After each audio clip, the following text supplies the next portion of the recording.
کھولے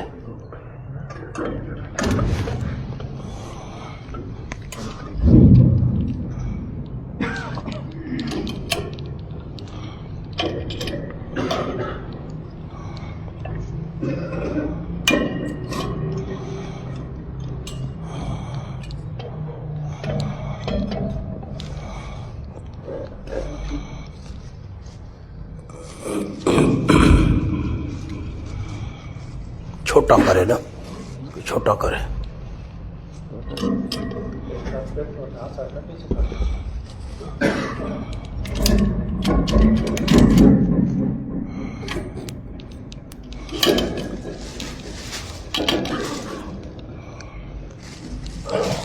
بس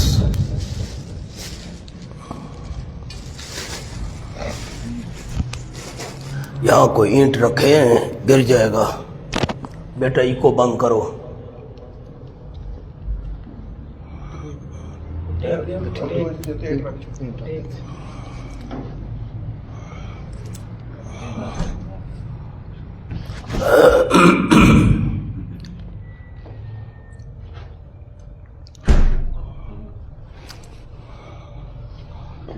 بس اب ٹھیک ہے.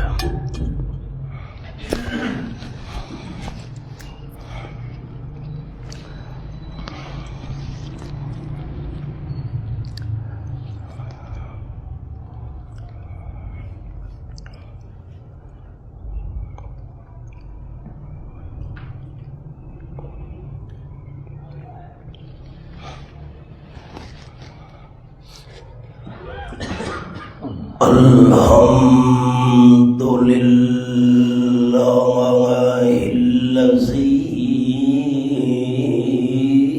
نزل الفرقان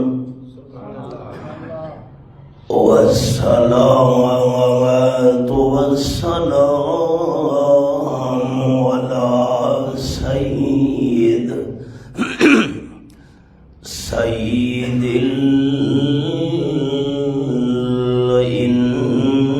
الإنس والجان.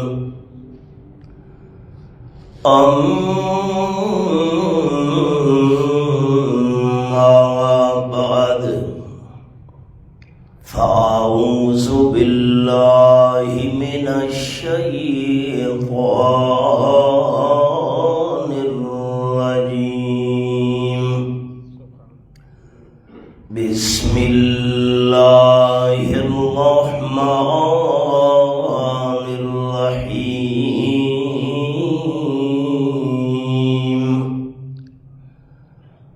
تبارك الله رب العالمين. سبحان ربك رب العزة عما يصفون وسلام على المرسلين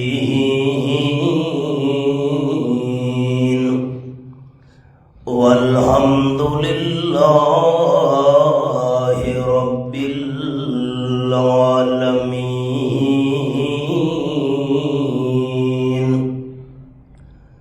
إن الله وملائكته يصلون على النبي يا أيها الذين آمنوا صلوا عليه وسلموا تسليما. درود شریف. اللهم صل على محمد وعلى آل محمد كما صليت على إبراهيم وعلى آل إبراهيم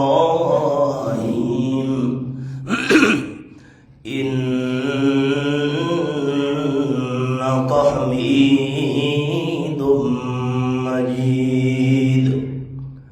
اللهم بارك على محمد وعلى آل محمد كما باركت على إبراهيم وعلى آل إبراهيم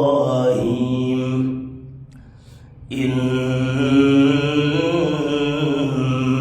حميد مجيد.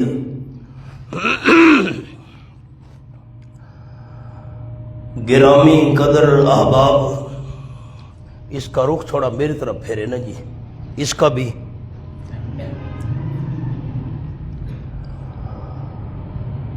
بڑے طویل عرصے کے بعد پھر ایک مرتبہ اللہ رب العزت نے آپ دوستوں کے ہاں دین کی چند باتیں بیان کرنے کے لیے حاضری کی سعادت نصیب فرمائی. میں دعا گو ہوں کہ اللہ کریم عام میزبان دوستوں کا خلوص میری حاضری مل بیٹھ کر بیان کرنا اور سننا اپنی رضا کی خاطر قبول فرمائے. جس دور کے اندر میں اور آپ اپنی زندگی بسر کر رہے ہیں، اس دور کے اندر ہر انسان کے دل کے اندر ہر چیز کی کثرت کی تمنا ہے. مال ہو تو کثرت سے، جائیداد ہو تو کثرت سے، حتیٰ کہ اولاد ہو تو کثرت سے، کاروبار اور تجارت ہو تو کثرت سے. حالانکہ ایک ایماندار انسان کو اللہ سے کثرت نہیں مانگنی چاہیے، اللہ سے برکت مانگنی چاہیے. کام کثرت سے نہیں چلتا، کام برکت سے چلتا ہے. چیز ہو تھوڑی اور اللہ کریم برکت ڈال دے، مال ہو کم اور اللہ برکت ڈال دے، آمدنی ہو کم اور اللہ برکت ڈال دے. ایک آدمی نے ایک چادر خریدی، راستے میں جا رہا تھا، سواری سے چادر نیچے گر پڑی، چادر گم ہو گئی. یہ ہے بے برکتی. مکان بنایا عالی شان، خدا نہ خواستہ زلزلہ آیا، ساری کوٹھی گر گئی. یہ ہے بے برکتی. اور ایک آدمی نے رومال خریدا، سالہ سال اس کے استعمال میں رہا. ایک آدمی نے رہائش کے لیے سادہ مکان بنایا، مدتوں وہ اور اس کی اولاد اس مکان میں رہے. یہ ہے برکت. رب العالمین سے سوال کثرت کا نہیں کرنا چاہیے، برکت کا کرنا چاہیے. کام کثرت سے نہیں چلتا، کام برکت سے چلتا ہے. میں ابتدا کر رہا ہوں اللہ کے قرآن سے. فرمایا اعوذ باللہ من الشیطان الرجیم، بسم اللہ الرحمن الرحیم. لقد نصرکم اللہ فی مواطن کثیرہ وَيَوْمَ حُنَيْنٍ إِذْ أَعْجَبَتْكُمْ كَثْرَتُكُمْ فَلَمْ تُغْنِ عَنْكُمْ شَيْئًا وَضَاقَتْ عَلَيْكُمُ الْأَرْضُ بِمَا رَحُبَتْ ثُمَّ وَلَّيْتُمْ مُدْبِرِينَ. زیارت کیجئے. جس طرح قرآن پاک کی زبان سے تلاوت کرنا ثواب ہے، آپ صلی اللہ علیہ وسلم 10,000 صحابہ کرام کا لشکر لے کر مکہ مکرمہ فتح کرنے کے لیے پہنچے. 2,000 کے سامنے شرمندگی سے سر جھکائے کھڑے تھے۔ یہ 2000 بندے وہ تھے جنہوں نے آپ کے راستے میں کانٹے بچھائے تھے۔ رحمت للعالمین صلی اللہ علیہ وسلم کو پتھروں کا نشانہ بنایا تھا۔ یہ میرے سامنے نامہ پڑا، سورت کا نام سورت الانفال۔ یہ میں نے نامہ پڑھا، سورت الانفال کھولی ہوئی ہے، آیت کا نمبر 30، یہ پہلی سطر ہے۔ وَإِذْ يَمْكُرُ بِكَ الَّذِينَ كَفَرُوا لِيُثْبِتُوكَ أَوْ يَقْتُلُوكَ أَوْ يُخْرِجُوكَ۔ آپ صلی اللہ علیہ وسلم کے دشمنوں نے آپ کو قید کرنے کے منصوبے بنائے، شہید کرنے کی سازش تیار کی، رحمت کائنات صلی اللہ علیہ وسلم کو مکہ سے زبردستی نکالنے کا منصوبہ بنایا۔ آج سارے کے سارے شرمندگی سے سر جھکا کر کھڑے تھے۔ آپ نے فرمایا مکہ والو، تم نے 13 سال کی مکہ کی زندگی میں میرے ساتھ بڑی زیادتیاں کی، آج میں آمنہ کلال صلی اللہ علیہ وسلم تم سے کیا سلوک کروں؟ 2000 بندے بول پڑے، انت الکریم ابن الکریم۔ آمنہ کلال صلی اللہ علیہ وسلم، آپ تو معاف کرنے والوں کے خاندان میں سے ہیں، ہمیں آپ سے معافی کی امید ہے۔ آپ نے فرمایا تم نے 13 سال میرے ساتھ ظلم کیے، آج جواب میں بھی تمہارے ساتھ زیادتی کروں، پھر تمہارے اور میرے درمیان فرق باقی نہیں رہے گا۔ میں امام الانبیاء صلی اللہ علیہ وسلم تمہیں وہ جواب دوں گا جو حضرت یوسف علیہ السلام نے ظلم کرنے والے بھائیوں کو جواب دیا تھا۔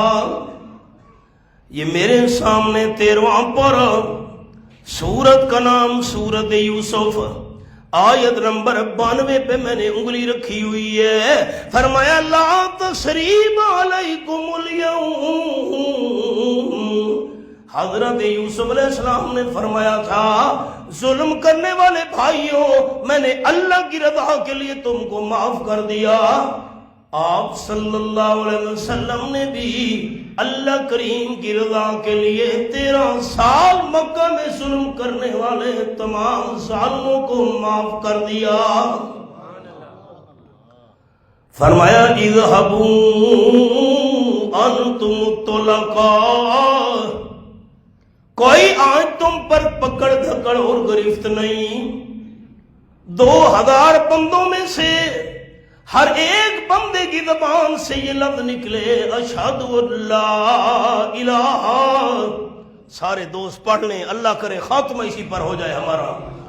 اشہد ان لا الہ الا اللہ واشہد ان محمدن عبدہ ورسولہ۔ اسلام تلوار سے نہیں پھیلا، اسلام آمنہ کلال کے بہترین کردار سے پھیلا ہے۔ اور ہم اس محبوب صلی اللہ علیہ وسلم کا نام لیتے ہیں محبت کے یوں جس نے دریا بہائے، دل ان کا بھی جیتا جو سر لینے آئے۔ یہ بندہ نوازی کے جوہر دکھائے کہ خود کھائے جاؤ اور جواہر لٹائے۔ خوشی اپنی غیروں کے، خوشی اپنی غیروں کے غم میں بھلا دی، دیا درد جس نے اسے بھی دعا دی۔ میں حضرت عائشہ رضی اللہ تعالیٰ کے الفاظ کو سناؤں۔ فرماتی ہیں واللہ من تقم رسول اللہ صلی اللہ علیہ وسلم لنفسہ فی شیء، میں حضرت عائشہ کو اللہ کی ذات کی قسم ہے ساری زندگی امام المرسلین صلی اللہ علیہ وسلم نے کسی سے اپنی ذات کا بدلہ نہیں لیا تھا۔ یہ 2000 بندے تو مسلمان ہو گئے، مکہ مکرمہ کے بالکل باہر قریب 2 قبیلے رہتے تھے، ایک بنو ثقیف دوسرا بنو حوازن، بڑے جنگجو، بڑے بہادر، بڑے دلیر۔ وہ دونوں قبیلوں والے کہنے لگے مکہ والوں نے ہار مان لی ہے، اسلام قبول کر لیا ہے، ہمارے ساتھ مسلمانوں کا مقابلہ ہوا، ہم مسلمانوں کو دن میں تارے دکھائیں گے۔ گھروں سے باہر نکل آئے، ان دونوں قبیلوں نے پہاڑوں پر مورچے بنا لیے۔ آپ صلی اللہ علیہ وسلم کو علم ہوا بنو ثقیف اور بنو حوازن ہمارے ساتھ لڑائی کے لیے تیار ہو گئے ہیں۔ 10,000 صحابہ کرام مدینہ طیبہ سے آنے والے، 2,000 یہ نئے مسلمان، 12,000 بندوں کا لشکر لے کر آپ صلی اللہ علیہ وسلم حنین کے مقام کی طرف چل پڑے۔ سبق آ گیا، دل کی کھڑکیاں کھولیں۔ اللہ نے مجھے وہ مقام دکھایا ہے، پہاڑ ہے دونوں طرف، درمیان میں میدان ہے، 12,000 کا لشکر جا رہا تھا، دشمنوں کی تعداد 4,000 تھی، مسلمانوں کی تعداد 12,000 تھی۔ کچھ بندوں کی زبان سے یہ لفظ نکلے، لفظ غور سے سننے ہیں، لَن نُغْلَبَ الْيَوْمَ مِنْ قِلَّةٍ، آج تو ہماری تعداد 12,000 ہے، آج ہمیں شکست کون دے سکتا ہے؟ تھوڑی زبان سریکی نہیں نا، سریکی دا محاورہ ہے اج ساڈی کانڈ کون لا سکتا ہے؟ پتہ نہیں یہ میری سریکی بھی تانوں سمجھ آئیے کہ نہیں؟ آج ساڈی کانڈ کون لا سکتا ہے؟ بدر کے میدان میں ہم 313 تھے اور دشمنوں کی تعداد 1,000 تھی، ہم نے 80 دشمن مار ڈالے تھے، 70 بندے مار ڈالے تھے، 70 قیدی بنا لیے تھے۔ آج کوئی ایسا تھوڑے ہیں، دشمن کم ہے 4,000، ہم 12,000 ہیں۔ لَن نُغْلَبَ الْيَوْمَ مِنْ قِلَّةٍ، بھائی یہ الفاظ اللہ کریم کو پسند نہیں آئے، تم کثرت کو دیکھ رہے ہو۔ پہاڑوں کے درمیان میں جب 12,000 کا لشکر پہنچا، بنو ثقیف اور بنو حوازن نے چوٹیوں پر مورچے بنائے ہوئے تھے، انہوں نے جب مسلمانوں پر تیر برسانا شروع کیے، قرآن پاک کی الفاظ ہی ہیں، ثم ولیتم مدبرین، یہ میں نے انگلی رکھی ہوئی ہے، 12,000 کا لشکر پیٹ پھیر کر پیچھے بھاگ پڑا۔ آپ صلی اللہ علیہ وسلم سفید رنگ کے خچر پر سوار تھے، سفید رنگ دور سے نظر آتا ہے، اور ساقی کوثر صلی اللہ علیہ وسلم کے ساتھ 6-7 بندے رہ گئے۔ جہاں سے تیروں کی بارش برس رہی تھی، امام الانبیاء صلی اللہ علیہ وسلم سواری اسی طرف لے کے جا رہے تھے. آپ نے بھی میں نے بھی یہ عقیدہ رکھنا ہے مرتے دم تک، ساری امت کے بہادر انسان جمع کرو، اللہ کے پیغمبر کی دلیری کا مقابلہ کوئی نہیں کر سکتا. آپ کی زبان مبارک پر یہ الفاظ سے انا النبی لا کذب انا ابن عبد المطلب، میں عبد المطلب کا پوتا ہوں، سچا نبی ہوں، میرے سچے نبی ہونے میں کوئی شک نہیں ہے. پھر سریکی کا جملہ اجازت ہے، ایک جملہ، میں عبد المطلب دی اولاد ہوں. اردو مجھے آتی ہے الحمدللہ، لیکن سریکی ذرا لطف ہے نا، اس واسطے جملہ سنا من لگا. میں عبد المطلب دا پوتا ہوں، میرے باپ دادا بھی کدے میدان نہیں چھوڑا، میں آمنہ دلال کی میں میدان چھوڑ سکتا. جس طرح عبد المطلب کا پوتا ہونے میں کوئی شک نہیں، اسی طرح میرے سچے پیغمبر ہونے میں بھی بال برابر شک نہیں. آپ صلی اللہ علیہ وسلم نے اپنے چچا جان حضرت عباس رضی اللہ عنہ کو حکم دیا، چچا جان یہ جو 12,000 کا لشکر پیٹ پھیر کر پیچھے بھاگتا جا رہا ہے، ان کو آواز دو. حضرت عباس رضی اللہ عنہ نے آواز دی، یا معشر المہاجرین یا معشر الانصار حلموا الی رسول اللہ صلی اللہ علیہ وسلم. مہاجرین و انصار کہاں بھاگے جا رہے ہو؟ آپ صلی اللہ علیہ وسلم کی طرف آؤ نا. 12,000 لشکر کے ایک ایک بندے کے کان میں اللہ نے حضرت عباس رضی اللہ عنہ کی آواز پہنچا دی. یکدم 12,000 کا لشکر واپس پلٹ پڑا، حملہ کیا، 4,000 دشمنوں کو قیدی بنا لیا. آئیے قرآن کی ایت پر فرمایا لَقَدْ نَصَرَكُمُ اللَّهُ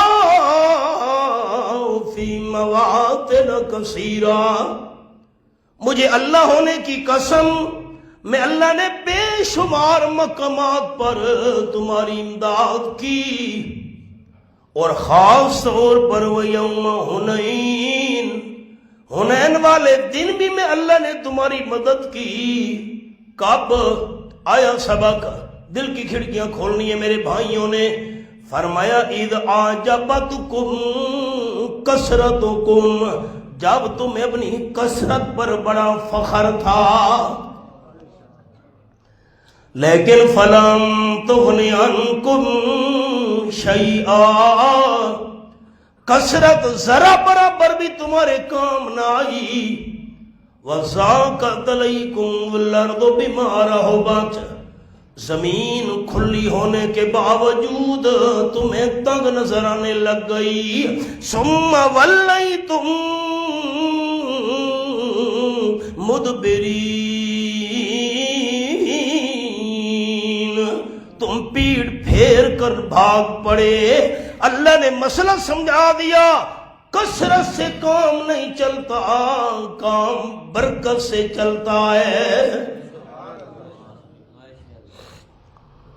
یہ میرے سامنے 18واں پارہ، سورت کا نام المومنون.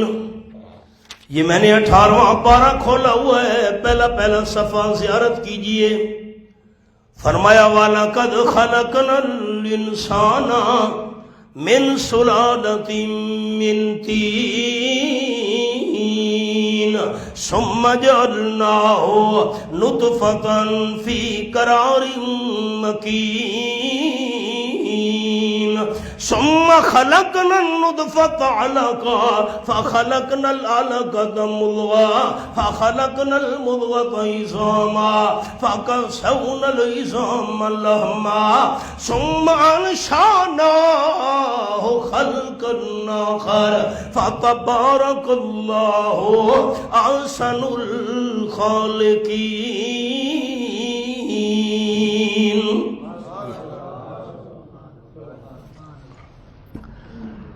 فرمایا مجھے اللہ ہونے کی قسم، میں اللہ نے پہلے انسان حضرت آدم علیہ السلام کو مٹی کے خلاصے سے بنایا، پھر حضرت آدم علیہ السلام کی اولاد کا سلسلہ میں اللہ نے ایک پانی کے قطرے سے چلایا۔ اب غور کرنا ہے سارے بھائیوں نے، آپ میری آنکھ میں آنکھ ڈال کر بات سنیں گے، میں سمجھوں گا میرے سفر کا حق ادا ہو گیا۔ 40 دن گزرے، ثم خلقنا النطفۃ علقہ، میں اللہ کریم نے پانی کے قطرے کو 40 دن کے بعد خون کا قطرہ بنا دیا۔ 40 دن اور گزرے، والدہ کے رحم میں اللہ کریم نے فخلقنا العلقۃ مضغہ، خون کے قطرے کو گوشت کا ٹکڑا بنا دیا۔ 40 دن اور گزرے، فخلقنا المضغۃ عظاما، گوشت کے چھوٹے سے ٹکڑے میں سے بچے کی ہڈیاں بنانا شروع کر دی ہیں۔ اللہ تیری قدرت کاملہ پہ قربان جاؤں، گوشت کے 2 ٹکڑے ہیں اماں کے جسم میں۔ ایک گوشت کا ٹکڑا وہ ہے جو اماں نے کھایا، مرغی کا گوشت، بکری کا گوشت، میں مثال دے رہا ہوں، گوشت کا ٹکڑا کھایا وہ میدے میں چلا گیا۔ ایک گوشت کا ٹکڑا وہ ہے جو رحم کے اندر ہے۔ اللہ نے پانی کو خون بنایا، خون کا گوشت بنایا۔ اب گوشت کے 2 ٹکڑے ہیں، ایک میدے میں ہے، دوسرا گوشت کا ٹکڑا رحم میں ہے۔ اللہ قربان دوں تیری قدرت پر، میدے والا گوشت گلتا جا رہا ہے، رحم والا گوشت بڑھتا جا رہا ہے۔ ہیں دونوں گوشت۔ 40 دن اور گزرے، فَكَسَوْنَا الْعِظَامَ لَحْمًا، میں اللہ کریم نے بچے کی ہڈیوں پر گوشت چڑھا دیا، چمڑا بن گیا، جسم بچے کا تیار ہو گیا اماں کے رحم میں، لیکن بچہ حرکت نہیں کر سکتا۔ دل کی کھڑکیاں کھولنی ہیں۔ دین جھگڑے کا نام نہیں، دین تو پیار محبت کا نام ہے۔ یہ حوالہ میں نے کھولا ہوئے قرآن پاک کا۔ جسم بچے کا مکمل بن چکا ہے، حرکت نہیں کر سکتا۔ اللہ کیوں؟ فرمایا ثم انشأناہ خلقا آخر، جتنے تک میں اللہ بچے کے جسم میں روح نہیں ڈالوں گا، بچے کا جسم حرکت نہیں کر سکے گا۔ اللہ نے بچے کے جسم میں روح ڈالی، بچے نے پہلو تبدیل کرنے شروع کر دیے۔ اماں سمجھ گئی اللہ نے میرے لخت جگر کے جسم میں روح ڈال دی ہے۔ کیا مسئلہ قرآن پاک سے سمجھ آیا؟ یہ جسم حرکت اس وقت کر سکتا ہے جب جسم میں روح موجود ہو۔ میں نے ٹھیک کہا؟ میں غلط کہوں آپ تردید کر دیں، مولوی صاحب غلط کہہ رہے ہو۔ چلو والدہ کے رحم کا تو پتہ نہیں، اللہ کیسے اپنی کاریگری دکھا رہا ہے کوئی پتہ نہیں۔ دنیا میں تو سامنے ہمارے نمونہ موجود ہے، ہاتھ ہل رہے ہیں، آنکھ دیکھ رہی ہے، کان سن رہے ہیں، پاؤں چل رہے ہیں، معدہ ہضم کر رہا ہے، زبان بول رہی ہے۔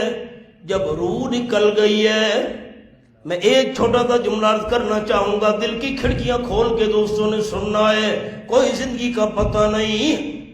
جب جسم سے روح نکل گئی، اب مردہ غسل کرنے کے لیے حرکت نہیں کر سکتا، ہمارا محتاج ہے۔ کفن پہننے کے لیے حرکت نہیں کر سکتا، ہم کفن پہنا رہے ہیں۔ چارپائی پر لیٹنے کے لیے حرکت نہیں کر سکتا، ہم میت کو اٹھا کر چارپائی پر لٹا رہے ہیں۔ جنازہ گاہ خود چل کر نہیں جا سکتا کیونکہ جسم میں روح نہیں ہے، ہم اٹھا کر لے جا رہے ہیں۔ امام صاحب آگے آ گئے، صفیں بن گئی، جنازہ پڑھنے لگے ہیں، نیت کی میں نے 4 تکبیر نماز جنازہ، فرض کفایہ، ثنا واسطے اللہ کے، درود واسطے جناب نبی کریم صلی اللہ علیہ وسلم کے، دعا وقت حاضر اس میت کے سامنے موجود ہے، زبان کو حرکت دے کر اپنے لیے بخشش کی دعا نہیں مانگ سکتا، ہماری دعا کا محتاج ہے۔ کوئی اختلافی بات نہیں، سامنے کی بات ہے۔ دوستو جھگڑے کیوں؟ سامنے ڈیڈ باڈی پڑی ہے، اللہ کا نیک بندہ ہے، بزرگ ہے، پیر ہے، فقیر ہے، اللہ کا ولی ہے، لیکن موت کے بعد اپنی زبان کو حرکت دے کر اپنے لیے بخشش کی دعا نہیں مانگ سکتا، ہماری دعا کا محتاج ہے۔ احباب کتنی پیار محبت کی بات کرنے لگا ہوں، سامنے ہے، خیال کیجئے گا، سامنے ہے، اپنے لیے زبان کو حرکت دے کر بخشش کی دعا نہیں مانگ سکتا، اور جب کئی من مٹی کے نیچے دفن ہو گیا، اب ہمارے لیے دعائیں کیسے مانگے گا؟ سوچئے تو صحیح، اللہ نے عقل دیا ہے سوچنے کے لیے۔ میرے بھائیوں، مردہ سامنے ہے، ہماری دعا کا محتاج ہے، اور جب ہم نے جنازے کے بعد قبر میں دفن کر دیا پھر بھی ہماری دعا کا محتاج ہے۔ اب دیکھنا میری انگلیوں کو، سر اٹھائیے۔ 40 دن کے بعد پانی کے قطرے کو خون بنانے والا اللہ، 40 دن کے بعد خون کو گوشت کا ٹکڑا بنانے والا اللہ، 40 دن کے بعد بچے کی ہڈیاں پیدا کرنے والا اللہ، 40 دن کے بعد گوشت اور چمڑا چڑھانے والا اللہ، 40 دن کے بعد بچے کے جسم میں روح ڈالنے والا اللہ، فرمائیے مانتے ہو سارے کام کرنے والا اللہ؟ جی اللہ مانتے ہیں۔ فرمائے یہ سارے کام کرنے والا اللہ، تو یہ بھی مان لو فتبارک اللہ، برکت دینے والا بھی صرف اللہ۔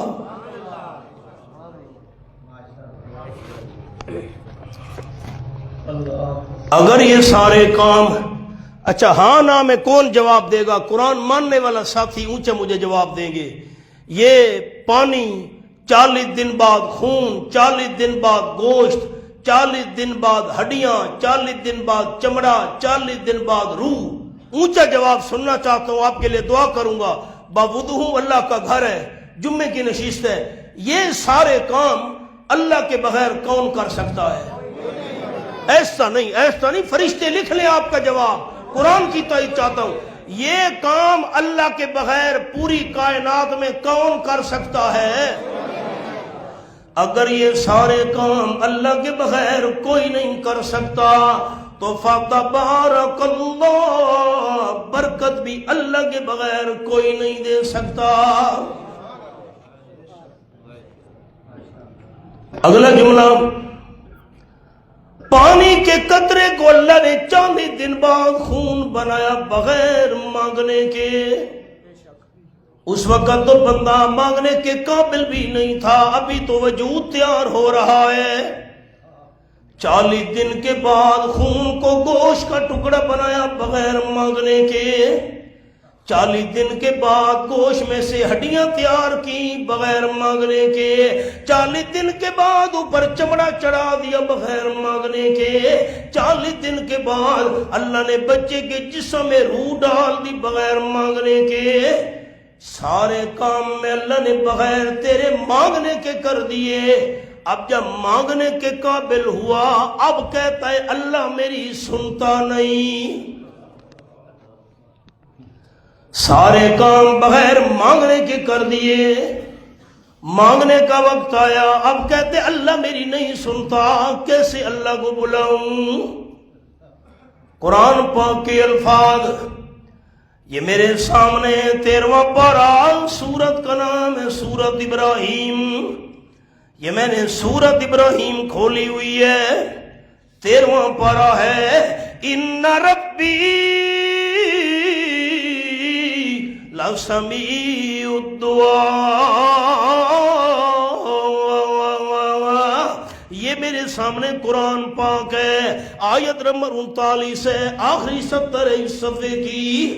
حضرت ابراہیم علیہ السلام اللہ کی بارگاہ میں عرض کر رہے ہیں، ان ربی لسمیع الدعاء، میرا پروردگار ہر کسی کی دعاؤں اور پکاروں کو سننے والا ہے۔ اگلا جملہ خیال سے سنیے گا، زبان سے بندہ بلائے پھر بھی اللہ سننے والا ہے۔ چھوڑو یار، جو بندہ زبان سے نہیں بول سکتا، دل کے ساتھ مانگنا بندے کا کام ہے، سن کر قبول کرنا رب العالمین کا کام ہے۔ چھوٹی سی بات، یہ سبق نہیں بھولانا برکت والا۔ حضرت موسیٰ علیہ السلام قوم کو لے کر نکلے میدان میں، 70,000 بندہ ساتھ تھا۔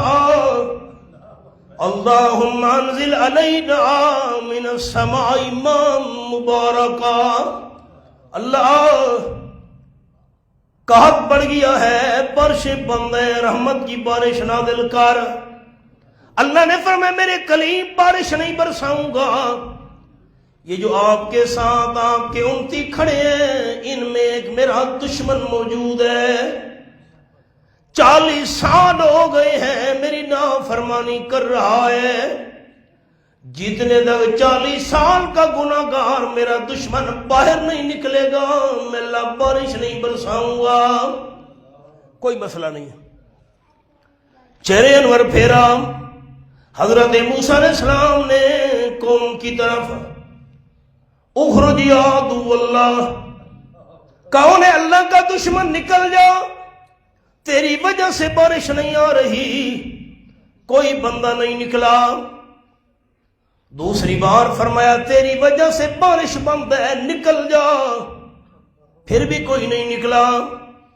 تیسری بار اور زیادہ شدت سے اعلان کیا، نکلتا کیوں نہیں، ساری قوم پریشان ہے، بندہ نہیں نکلا۔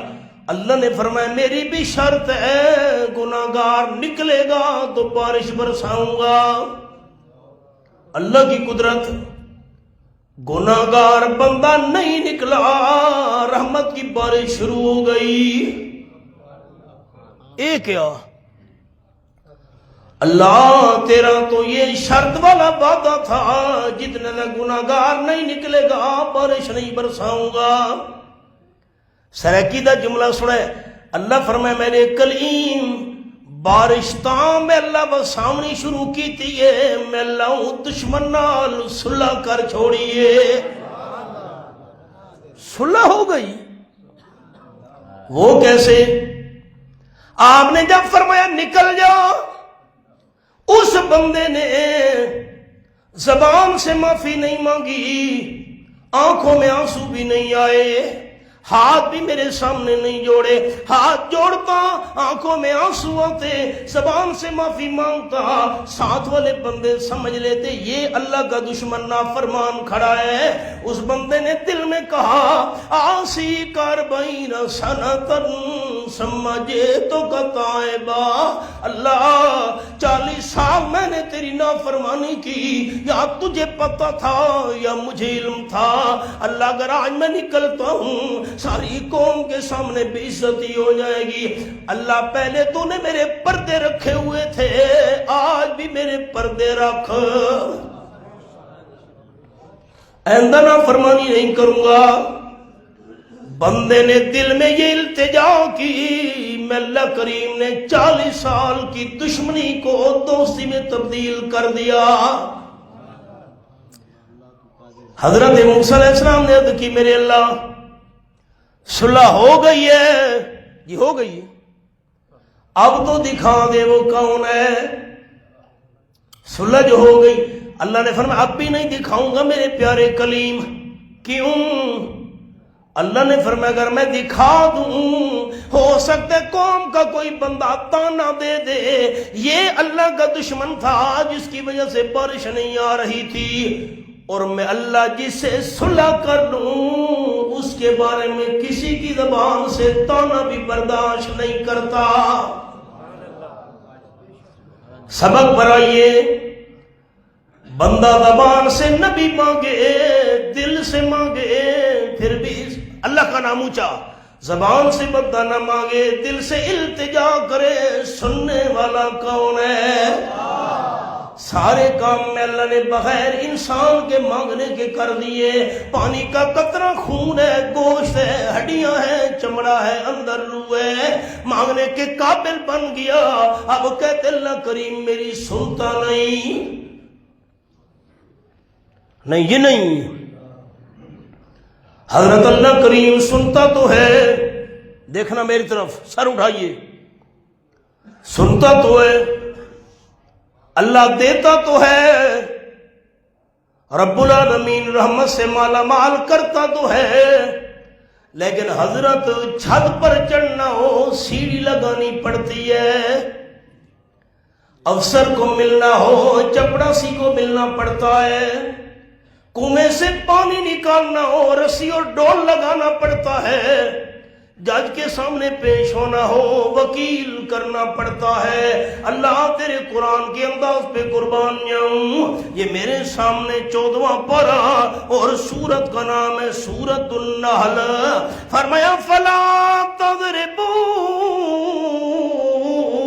للہ الامثال، یہ میں نے انگلی رکھی ہوئی حوالہ چیک کیجئے، یہ دنیا والی مثال ہے، چپڑاسی والی مثال، وکیل والی مثال، سیڑھی والی مثال، رسی اور ڈول والی مثال، یہ مثالیں اللہ کے لیے بیان نہ کیا کرو، کیوں؟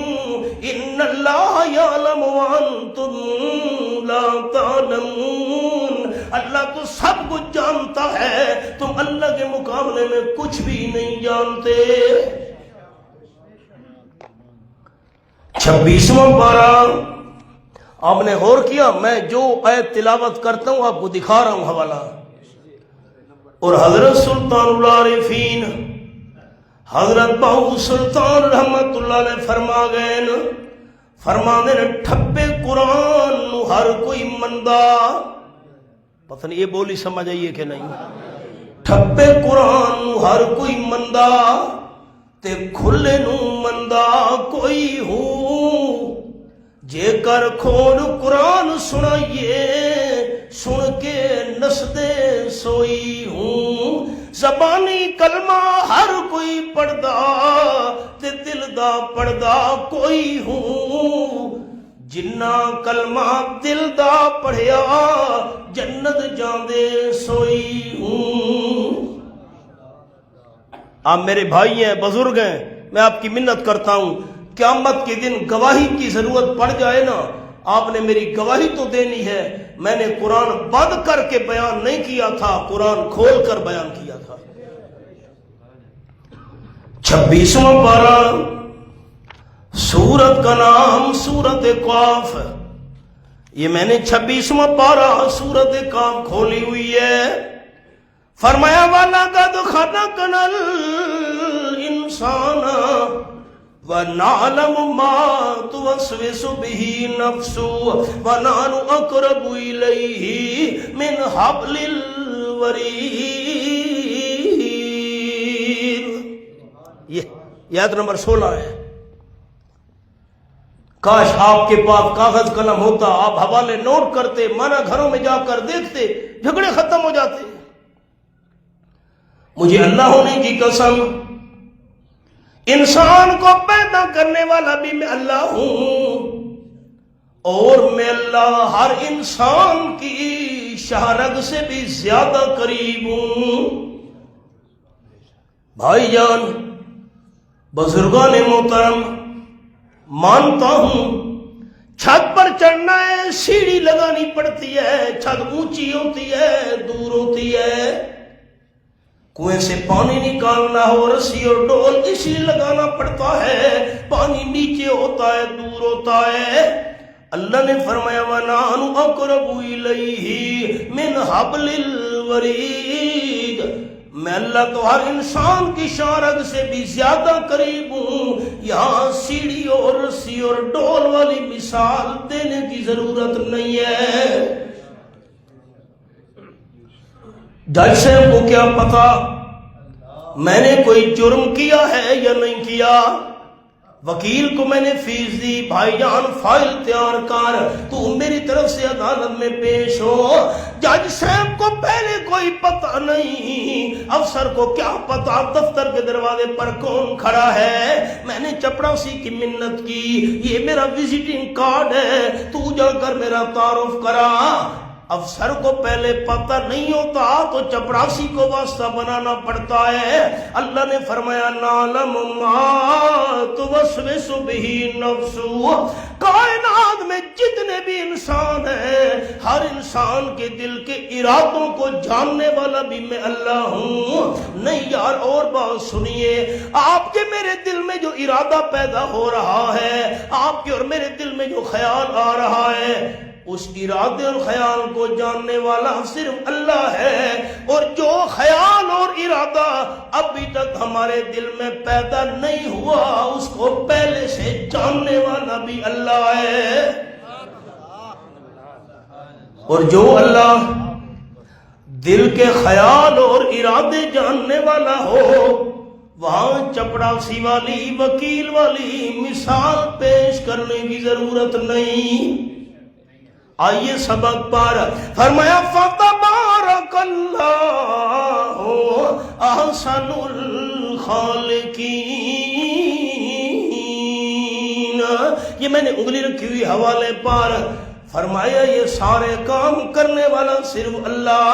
پھر جملہ دوہرا رہا ہوں، پانی، خون، گوشت، بچے کی ہڈیاں، اوپر چمڑا اور اندر روح، اگر یہ سارے کام کرنے والا صرف اللہ ہے تو فتبارک اللہ، برکت دینے والا بھی صرف اللہ ہے. پیغام یہ دینے آیا ہوں، اللہ سے کثرت نہیں مانگنی، اللہ سے برکت مانگنی ہے. کثرت سے کام نہیں چلتا، برکت سے کام چلتا ہے. امام الانبیاء صلی اللہ علیہ وسلم کو اطلاع ملی مکہ والے دشمن حملہ کرنے کے لیے آ رہے ہیں. آپ صلی اللہ علیہ وسلم نے صحابہ کرام کا مشاورتی اجلاس بلا لیا. کیا کرنا چاہیے؟ حضرت سلمان فارسی رضی اللہ عنہ نے رائے دی، حضرت میں ایران کا رہنے والا ہوں اور ہمارے ایران میں اگر دشمن طاقتور ہوتا ہم اپنے بچاؤ کے لیے خندق کھود لیا کرتے تھے. مشورہ پسند آیا، آپ نے ڈیوٹی لگا دی. مدینہ طیبہ کے 3 طرف سے پہاڑ ہے، ایک طرف میدانی علاقہ ہے، اس طرف سے دشمن کے حملے کا خطرہ ہے. صحابہ کرام نے خندق کھودنا شروع کر دی. بخاری شریف کے اندر حدیث ہے، حضرت جابر رضی اللہ عنہ بیان کرتے ہیں آپ صلی اللہ علیہ وسلم بھی خندق کھود رہے تھے صحابہ کرام کے ساتھ مل کر. ایک صحابی حاضر ہو کر عرض کرنے لگے، حضرت میں نے بھوک کی وجہ سے پیڑ پہ ایک پتھر باندھ رکھا ہے، کھانے کو کچھ نہیں. سرور کائنات صلی اللہ علیہ وسلم نے فرمایا یہ دیکھ میں نے تو فاقے اور بھوک کی وجہ سے پیڑ پہ 2 پتھر باندھے ہوئے ہیں. حضرت جابر کہتے ہیں مجھ سے برداشت نہیں ہوا، مکان کی طرف میں تیز تیز قدموں سے چلا. تقریباً 2-2.5 میل کا سفر ہے. جبل سلا آج بھی وہ پہاڑ کھڑا ہے، میں نے دیکھا ہے. حضرت جابر رضی اللہ عنہ کا وہاں مکان تھا، آج وہاں ایک مسجد بنی ہوئی ہے اس جگہ پر.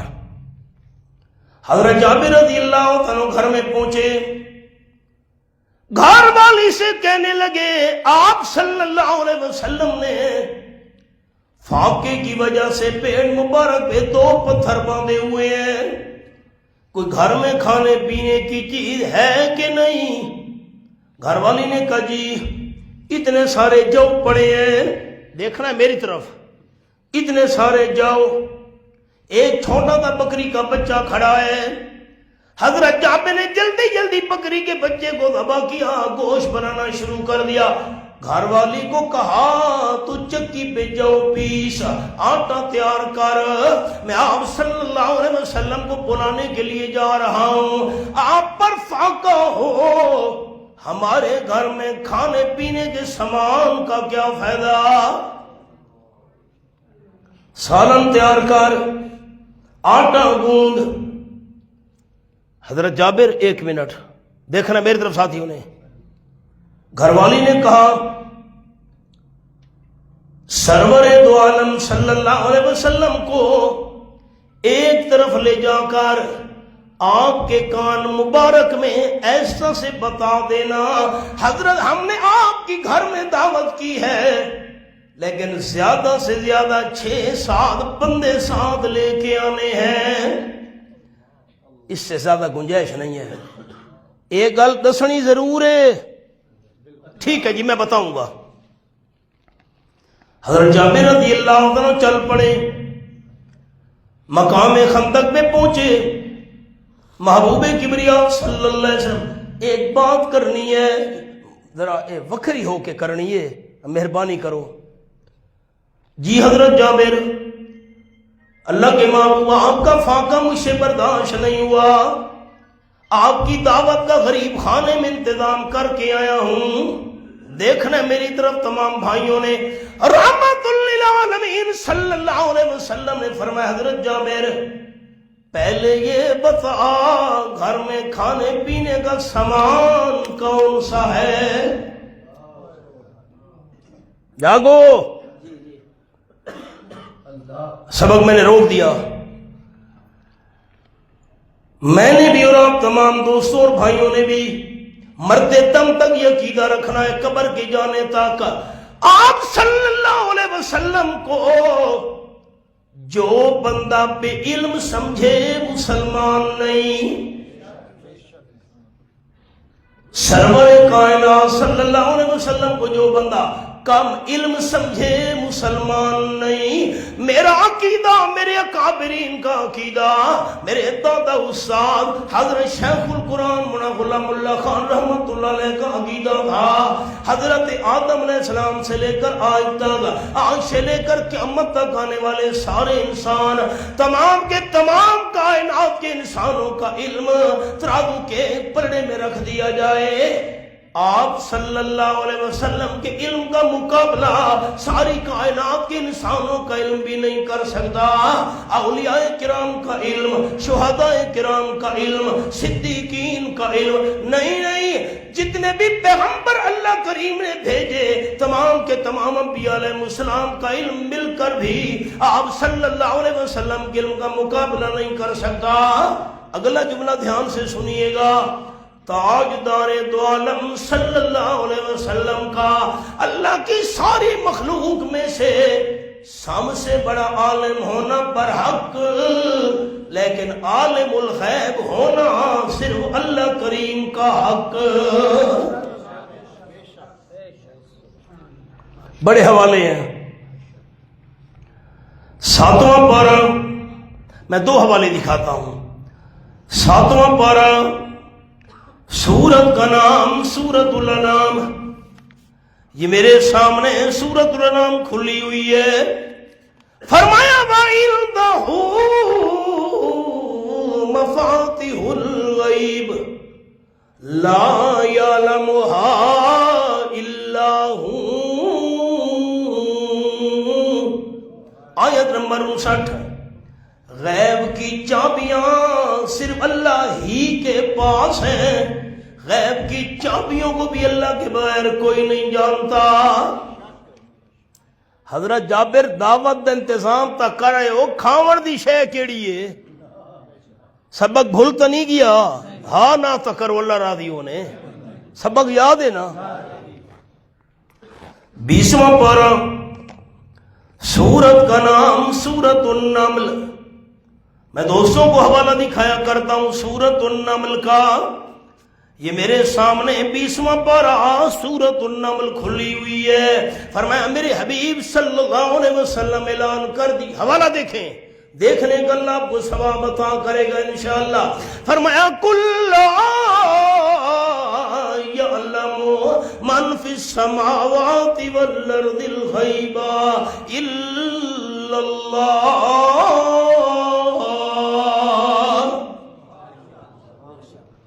اعلان کر دیجئے میرے حبیب صلی اللہ علیہ وسلم، آسمانوں میں جتنی مخلوق ہے وہ بھی غیب نہیں جانتی، زمین میں جتنی مخلوق ہے وہ بھی عالم الغیب نہیں ہے، فرشتے مخلوق ہے عالم الغیب نہیں، جنات مخلوق ہے عالم الغیب نہیں، انسان مخلوق ہے عالم الغیب نہیں، عالم الغیب اگر ہے تو الا اللہ۔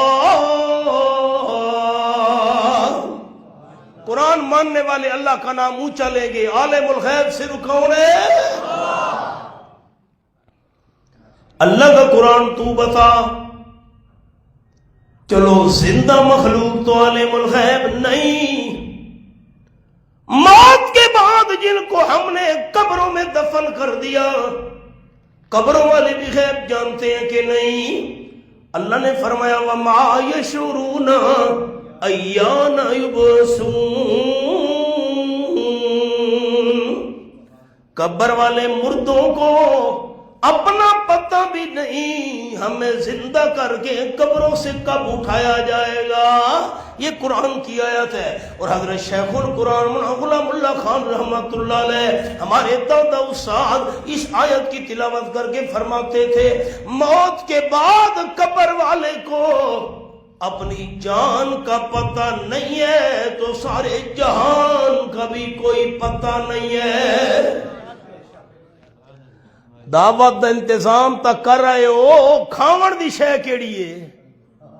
سبق بھول گیا ہے؟ ہاں نہ تا کرو، ٹائم تھوڑا ہے، سبق بھول گیا ہے۔ دوسرا مسئلہ، تقریباً 2.5-3 میل کا فاصلہ ہے حضرت جابر کے مکان کا، جبل سلا پر۔ آپ صلی اللہ علیہ وسلم کا صاحب تاج ہونا برحق، صاحب معراج ہونا برحق، سید الاولین والآخرین ہونا برحق، خاتم النبیین ہونا برحق، خاتم المرسلین ہونا برحق، لیکن ہر جگہ موجود ہونا صرف اللہ کریم کا حق۔ اب ہر جگہ ہوتے تو پتہ ہوتا گھر کیڑی شے پوچھن دی کیڑی لوڑ آئی۔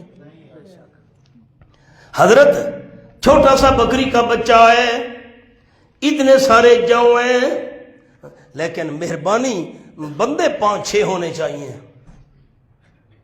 آپ صلی اللہ علیہ وسلم نے فرمایا حضرت جابر رضی اللہ تعالیٰ آپ چلیں، ہم پیچھے آ رہے، حضرت بندے 5-6 ہوئے نا، آپ چلیں نا۔ آپ صلی اللہ علیہ وسلم نے یہ نہیں فرمایا میں 5-6 بندے لے کر آؤں گا، نا تسا ڈرو نا، اسی آ رہے ہیں۔ حضرت جابر رضی اللہ تعالیٰ روانہ ہوئے، آپ نا گرام صلی اللہ علیہ وسلم مہمان آنے ہوں 50، انسان 50 کا انتظام کرے گا، آ جائیں 500، میزبان پہ کیا گزرے گی؟ چھوٹا سا بکری کا بچہ، اتنے سارے جاؤ۔ آپ صلی اللہ علیہ وسلم تمام صحابہ کو ساتھ لے کر روانہ ہونے لگے۔ حضرت جابر پریشانی کے عالم میں جلدی جلدی گھر پہنچے۔ گھر والی نے دیکھا کیا بات ہے، آپ پریشان ہو کر آ رہے ہیں؟ یہ اللہ کے محبوب تو تمام صحابہ کو لے کر پہنچنے والے ہیں۔ گھر والی نے کہا آپ نے بتایا نہیں ہوگا۔ میں نے تو کہا بھی تھا حضرت کو الگ کر کے بتا دینا، 6-7 بندوں کی گنجائش، تو دسیا نہ اسی نا۔ حضرت جابر رضی اللہ عنہ فرمانے لگے نہیں میں نے بتایا تو تھا۔ قربان ہے وہ حضرت جابر کی بیوی کے ایمان و یقین پر، کہنے لگی آپ کے بتانے کے باوجود خاتم الانبیاء صلی اللہ علیہ وسلم تمام صحابہ کو لے کر آ رہے ہیں، پریشان نہیں ہونا، ضرور اللہ کی کوئی حکمت ہوگی۔ آپ صلی اللہ علیہ وسلم تشریف لائے، حضرت جابر آٹا میرے سامنے لے آؤ، سالن بھی سامنے رکھو، گوندا ہوا آٹا سامنے رکھا گیا، سالن بھی۔ امام الانبیاء صلی اللہ علیہ وسلم نے اللہ کا نام لے کر اپنا لوہا مبارک آٹے اور سالن میں ڈال دیا۔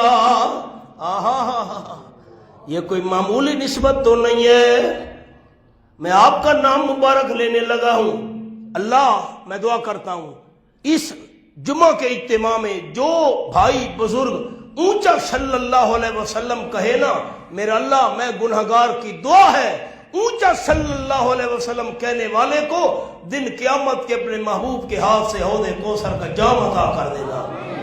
خوب نام محمد، مسجد کے حال سے باہر آواز جائے تو لطف آئے، خوب نام محمد صلی اللہ علیہ وسلم ہے مومنو، جس میں نکتہ بھی رب کو گوارا نہیں، جو نبی کی محبت سے منہ موڑ لے، دونوں عالم میں اس کا گزارا نہیں۔ ظلم پہ ظلم سہ کے یہ بولے بلال، ظالمو یہ تمہارا غلط ہے خیال، دامن مصطفیٰ کو میں کیوں چھوڑ دوں، اتنا کمزور ایمان ہمارا نہیں۔ نسبت مصطفیٰ بھی آپ صلی اللہ علیہ وسلم کا لوہا مبارک، نسبت مصطفیٰ بھی بڑی چیز ہے، جس کو نسبت نہیں اس کی بخشش نہیں۔ خود خدا نے نبی کو یہ فرما دیا، خود خدا نے نبی کو یہ فرما دیا، جو تمہارا نہیں وہ ہمارا نہیں۔ حضرت جابر رضی اللہ عنہ گھر والی کو کہہ دے پڑوس میں سے ایک عورت کو بلا لے، ایک بی بی پیڑے بناوے، اسا پیڑے کہنے ہیں، پتہ نہیں تسا کیا کہندے ہو، پیڑے۔ ایک عورت پیڑے بنائے، دوسری روٹی پکاتی جائے، گرم گرم روٹی پکتی جائے، میرے سامنے لاتے جاؤ، سالن بھی سامنے رکھو، قربان جاؤں حبیب کبریاء صلی اللہ علیہ وسلم کے کردار پر سارے صحابہ مہمان بنے ہوئے ہیں، آمنہ کے لال میزبان بن کر صحابہ کی خدمت کر رہے ہیں۔ سالن نکال کر حضرت جابر 10-15 بندوں کو اندر بلا، دسترخوان بچھا دیا گیا، حضرت جابر بلاتے گئے، آپ سالن نکال کر گرم گرم روٹیاں سامنے رکھتے گئے، روٹیاں آتی گئی، سالن آگے رکھتے گئے۔ حضرت جابر رضی اللہ عنہ بیان کرتے ہیں تمام کے تمام صحابہ کرام کا لشکر پیٹ بھر کر سیر ہو کر کھا کر واپس روانہ ہو گیا، اور میں نے جب آٹے اور سالن کو دیکھا، ایک قطرہ اور ذرہ بھی اللہ نے کم نہیں ہونے دیا تھا۔ پوچھنے والے نے کہا حضرت جابر کتنے بندے ہوں گے؟ حضرت جابر رضی اللہ عنہ نے کہا کم و بیش 100 بندہ کھانا کھا کر چلا گیا، اللہ نے ایک ذرہ بھی کم نہیں ہونے دیا تھا۔